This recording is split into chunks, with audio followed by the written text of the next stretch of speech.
akkam jirtu daawwattoota keenya oduuwwanii fi taateewwan torbaa kanaa isinii dhiyeessinaa nu wajjin tura. Haleellaan qindaa'aa humnoonni finxaaleeyyii faannoo Oromiyaa iddoo adda addaatti irratti bananiin Oromoon kumaatamaan lakkaa'aman du'uu fi kuma dhibbootaan lakkaa'aman qe'ee fi qabeenya isaanii irraa buqqa'aniiru. Qabeenya isaanis garee milishaa faannoo fi ximmirxoolii kanaan barbadaa'uun kan hafes saamaniiru. Bifuma wal fakkaatuun gocha bara Minilik seenaa keessatti dhageenye harkaa fi harma muraa aanolee Wallagga keessatti haala sukkaneessaan qeerroo shanee qabne jechuun erga ajjeesanii booda faallaa amala namummaa fi safuu cabseen reeffa irratti yeroo taphatan argamanii. Humni faannoo fi hidhattoonni mootummaa naannoo Amaaraa deeggaraman daa'imman dubartootaa fi manguddoo yeroo qalanis viidiyoon agarsiisu mul'ataniiru.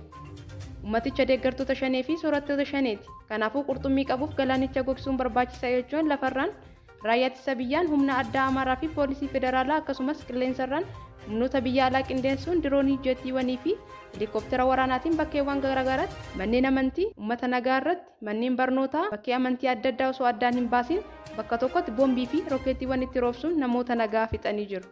Kominikeeshiniin giddaa ayyaanaa haleellaa waraana finxaaleeyyiin Amaaraa uummata nagaa aanaa Kiraamuu irratti raawwateen uummanni Oromoo aanichaa guutumaan guututti buqqa'anii jiraachuu isaanii ibsanii turan. Ajjechaawwanii fi weerara daangaa Oromiyaa kanneen akka Wallagga Bahaa iddoowwan akka Kiraamuu, giddaa ayyaanaa, Angar Guutee, Horroo Guduruu Wallaggaa, Amuruu, Kombolchaa, Shawaa Bahaa Bosatii fi Shawaa Kaabaa irratti haleellaa humnoonni finxaaleeyyii faannoo banteen wal qabate hiriira mormii guutuu Oromiyaa keessatti dhooheen barattoonni Oromoo dhaddannoowwan garaagaraa dhageessisanii jiru.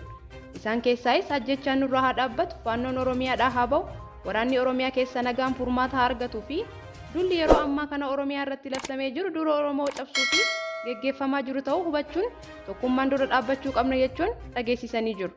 Haa ta'u malee bakkeewwan hiriirri mormii geggeeffamaa jiru muraasatti humnoonni mootummaa dargaggootaa fi barattoota hidhuuf mooraa yuunivarsiitii seenuun barattoota hiriira hirmaatan butaa jiraachuu himamaa ture.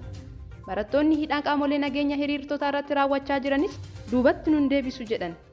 Mormii barattootaa ilaalchisuun Jawaar Mohaammed barattoonni gaafii fi komii uummataa bal'aa karaa nagaan dhageessisuuf hiriira bayan hamman argu tokkoras ta'e jeequmsa homaatu hin kaasne. Mootummaan dhaamsa barattootaa kana qalbiin dhageeffatee furmaata fiduu malee kana dhiisanii reebuu fi hidhuu callisiisuuf yaaluun balaa biraaf affeerudha. Mormiin barataa akka qaanqee ibiddaati. Qaanqee dhaamsuuf yennaa rukutamtu addatti facaatee waan fiddu yaadannoo yeroo dhiyooti jechuun akeekkachiisanii jiru.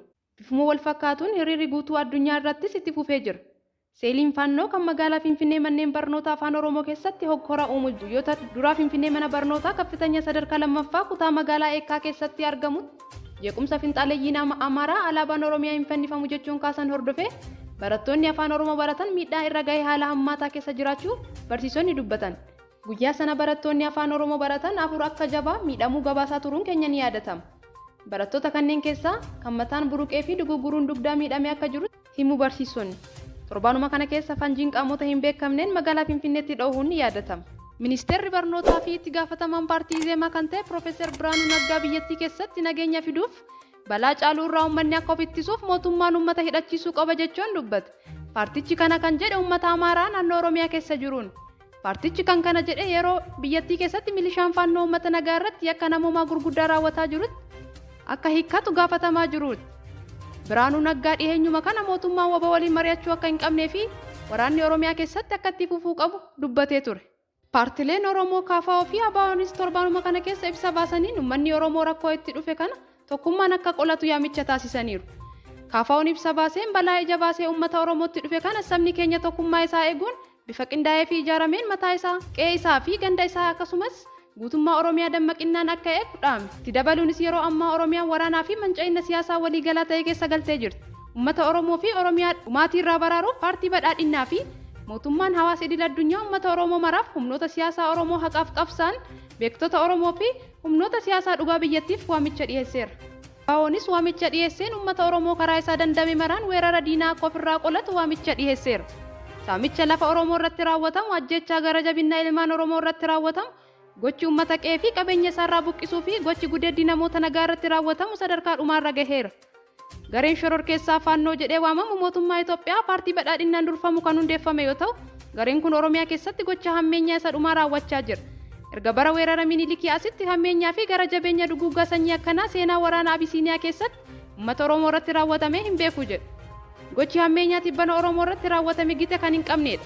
Minilik weerara jaarraa 19ffaa keessa uummata Oromoo irratti geggeesseen haadholii irraa harma muree warra dhiiraa irraa immoo harka muree ture.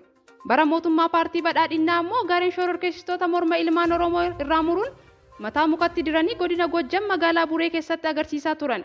Akkasumas reeffa namoota ajjeefamanitti abidda qabsiisuudhaan gubanii irra dhaabbatanii sirba injifannoo sirbaa dhaadachaa turan. Amma nu ga'e kana caalaa gocha hammeenyaa fi gara jabeenya murni bilxiginnaa baachuu hin dandeenyu jedha ibsi ABO.